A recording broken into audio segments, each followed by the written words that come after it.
do that, I go over to WooCommerce, then I click on coupons. At the moment, we don't have any coupons, so we click on create your first coupon. And this is where you want to enter the name of your coupon code. I'll enter sneakers as my coupon code.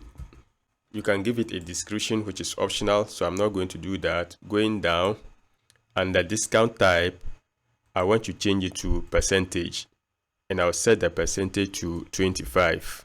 You can set an expiry date for your coupon. I'll just leave it open. Anytime I don't want the coupon to be active, I'll just go ahead and delete it. Next, I go over to usage restriction.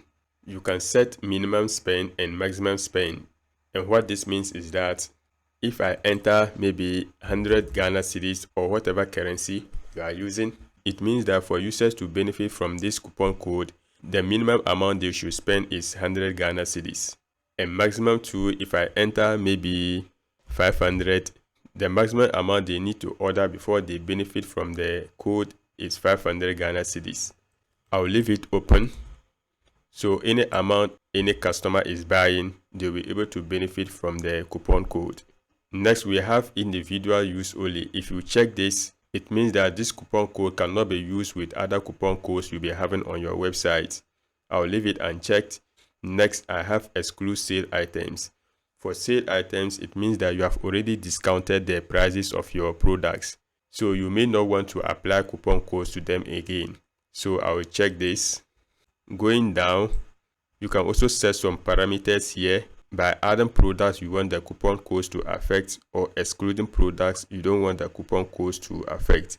You can also do the same thing for product categories. I'll leave everything open. Next, I go over to usage limits. First, we have usage limit per coupon. In here, if I enter 10, it means that users of my website will be able to use this coupon code 10 times. So if this coupon code is being entered for 10 times, nobody will be able to use it again. I'll leave it as open. And finally, let's talk about usage limit per user. So how many times can a particular user use this coupon code? If I enter 1 right here, it means that every single user on my website will be able to use this coupon code once.